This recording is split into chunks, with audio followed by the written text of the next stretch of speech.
સંજીવભાઈ જે પ્રમાણે સંજીવભાઈ કહી રહ્યા છે કે દરેકે પોતાનો પક્ષ મૂકવો જોઈએ, આપ શું જવાબ આપશો સંજીવભાઈને?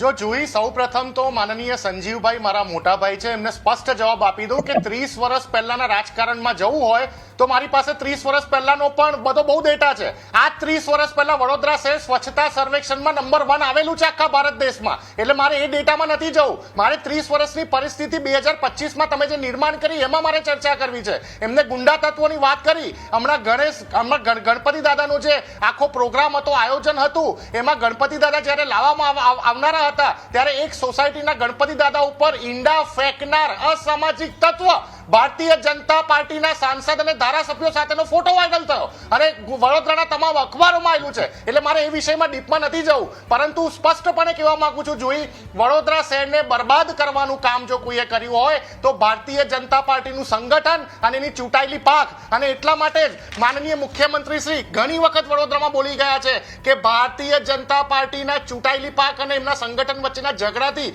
મુખ્યમંત્રી જાતે કંટાળી ગયા છે. જોઈ, મુખ્યમંત્રી જાતે કંટાળી ગયા છે. વડોદરા શહેરની ધરોહર કહેવાય માંડવી ગેટ. એ માંડવી ગેટને મરમ્મત અત્યારે હેમખેમ કરાવવો પડ્યો. આટલા વર્ષોમાં માંડવી ગેટને પણ મેન્ટેન કરવામાં વડોદરા મ્યુનિસિપલ કોર્પોરેશન પાછળ રહ્યું. સર સયાજીરાવ ગાયકવાડે જે ગટર સિસ્ટમ તમને બનાવી આપેલી, સર સયાજીરાવ ગાયકવાડના જમાનામાં જે આજવા સરોવર વડોદરાની જનતાને પાણી ના ખૂટે એ બનાવી આપવામાં આવેલું, આજવા સરોવરનું મેન્ટેનન્સ તમે 30 વર્ષમાં કેટલું કર્યું? ચલો એનો જવાબ આપી દો. તમે વિશ્વામિત્રી પ્રોજેક્ટની વાત છેલ્લા 20 વર્ષથી કરી રહ્યા છો. 140 કરોડ હમણાં ઊંડી કરવા અને પોળી કરવા તમે ફૂંકી માર્યા. એની પરિસ્થિતિ પાછી એવી ને એવી, માટીનું ધોવાણ થઈને પાણીમાં જતું રહ્યું. તમે ત્યાં જે ઝાડપાન વાવેલા એ બધા નષ્ટ થઈ ગયા. વડોદરા વાસીઓના ટેક્સના પૈસા છે સાહેબા, આ કોઈના ઘરમાંથી આવતા નાણાં નથી.